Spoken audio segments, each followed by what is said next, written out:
assignments you're going to do this semester. Most students, using the selection techniques I've taught you, take 3 to 4 hours to do this assignment, if they do it perfectly. I make no apologies for this. It's an incredibly bad assignment. It's really, really hard, but by the time you're done, assuming you get a decent grade on it, you'll be able to select anything using the selection techniques I've taught you in class, because you're about to use all of them in curse a lot. As a matter of fact, I ask you to do me a small favor. After I tell you I'm giving you a really hard assignment, I'm asking for a favor. Should you work on this assignment during a lab session, and there are other students around who haven't come through my Photoshop class yet, and there always are, complain loudly about how hard this damn assignment is. Why do I want that? Because I want the students who are coming into this class next semester to go, this is a hard class, I've got to pay attention. Did anybody hear somebody complain about this assignment last semester? Because I asked them last semester to do the exact same thing. And it is a hard assignment, don't get me wrong. This is not easy. This is a really complex assignment. So, let's delve into it. A couple things I need to tell you about this assignment. I've used this same image for 12 years. 2 semesters a year for 12 years. Some times, actually every fall I teach 2 classes, 2 sessions in this class. Because of that, previous students could easily hand you their grade A assignment from 5 years ago. There's a watermark embedded in this image. Every semester I update it.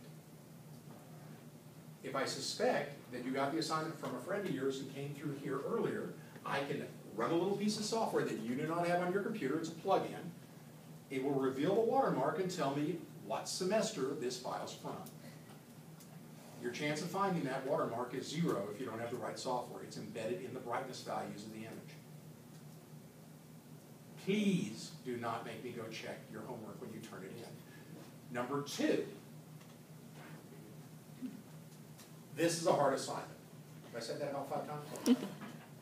If you do not get it done by the beginning of class next week, don't turn it in. Don't turn in a bad assignment and get a crappy grade. Take an extra week.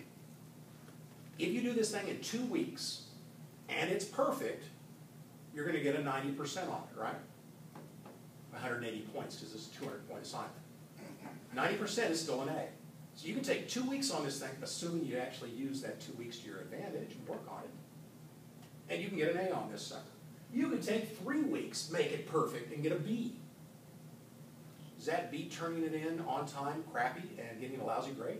Oh, yes, it does. Strategic decision is up to you. You want to turn it in on time, you want to turn it in late and make it perfect. I would prefer everyone turn it in next week, and it'd be absolutely perfect for every single student who turns it in. And everybody gets an A. Not going to happen. Number 2, unlike some GCOM classes, you do not get to rework assignments for a higher grade in this class. What you turn in is what you get a grade on. Why? You design an ad that's running in a national magazine, you don't get to say, oh, can you recall those magazines? I need to make some changes to that ad. Nope, doesn't work that way. So, what you turn in, that's it. You're stuck with it. Again, a reminder. Turn in here's the instruction sheet. I'm not going to hand it out yet because I don't want you starting to work on this until I've gone over some techniques. I'm going to show you exactly how to do this assignment in detail. So, if she's video recording right now, which she is, it will be very useful for you when you do the homework. The instructions will tell you exactly what I want turned in. And in this case, I'm going to read it verbatim. Normally, I just hand it out. It says, fill in your name and the date you turned in this assignment, student's name, date turned in. Print out one black and white copy of this assignment on the laser printer. And staple it to the printout with a grade sheet on top. I have a stapler. I do. There's also one up here already, but I have a spare one too. Turn the paperwork in to be instructed to do so. This is due at the beginning of the next class. I will set up a folder on the instructor's computer next class. I will change its name to put PS2 homework here. Every week I'll set up that folder and you'll drop your homework in it. And then I'll copy it over to my notebook computer and take it off and grade it. Usually over my lunch breaks at work the next couple of days. And then I'll post the grades as I grade stuff. So most of the time it's 3 or 4 days after you turn it in, the grades will show up. Photoshop file. When you are done, you should have 4 saved selections. The selections you're going to make, and again I'm going to show you how to do each one, will be sky, yellow flowers, purple flowers, and reflections. Two of those are easy, one of them is moderately difficult, one of them is a major pain in the neck. Save your file as a Photoshop file. Saving the image as a Photoshop file will save the selections along with the file. Saving the image in some other file formats available in Photoshop will save the file without saving the selections. So you're going to make 4 selections and save them on the Channels palette. Make the selection, save the selection. I will go to the Channels palette, load those selections, hit delete, see what disappears. And that's how I'm going to grade your homework. If I open up every single file that's turned in from every single student, they should all look exactly the same, shouldn't they? Because you're not doing anything to the image, you're just saving selections as channels, as grayscale information in channels. Because that's how selections are saved in Photoshop.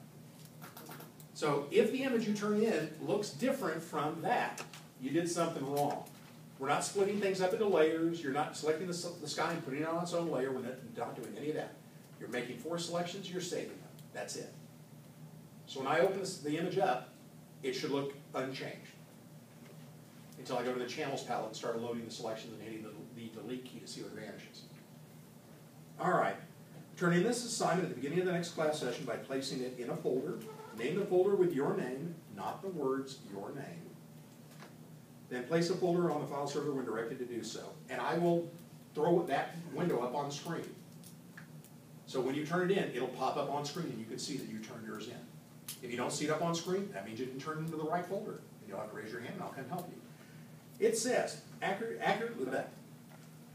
selecting and saving the selection of the sky with special attention to the tree area on the left side.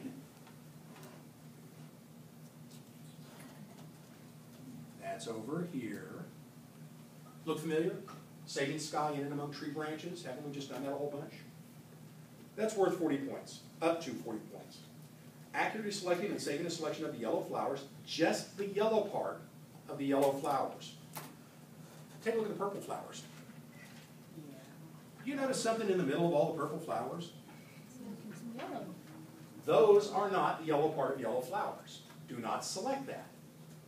I'll show you how to do that. Up to 30 points. Accurately selecting and saving the selection of the purple flowers, just the purple part of the purple flowers. Don't forget, take a look here. Don't miss the light purple flowers. They're in a couple of different spots in the image. Oh, what's this over here on the left side? Ooh, purple flowers. Ooh, what's this over here? Yellow flowers. Don't miss those. Hey, look, some more yellow flowers. These are not yellow flowers. Those are yellow leaves on a bush. So we don't want those. If you over-select, you'll actually select these two, the wooden sticks that are holding up this sapling. Don't want those. Ooh, how about this? Yellow parts of yellow flowers, yes or no? That's a reflection. Yeah, it is. It's a reflection of yellow flowers in the glass, so yeah, we want that.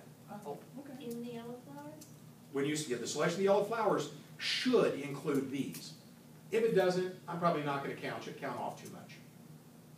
And the final selection, the nasty one, is this. Accurately selecting and saving the selection of the reflection of the sky in the glass.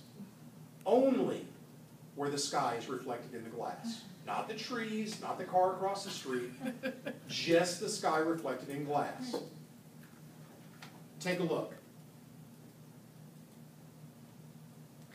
Nasty, isn't it? Indeed. Is this a reflection of the sky? No. No, it's the metal between the glass panes. Guess what? It shouldn't be selected. Yeah, I can see the hate in your face. Cool. How about these little bits in here between the tree? Oh yeah. And strangely enough, I've shown you exactly how to do that a couple of different ways. How about down here? How about the power lines? This power line should be selected. It's enough blue that it's the sky color, right? These power lines, These power lines, nope. This power line, nope. They're distinct enough in color that they're obviously not a reflection in the glass. How about right here? Yep. How about right here? Look at it on your own screen. You can see it's a reflection of the sky. It's a reflection of a reflection of a reflection of the sky. If it's sky reflected in glass, it needs to be selected. So this would be selected right here. This would be selected. This would not. That's a building. This would be selected. This would be selected. All right, let me show you the techniques.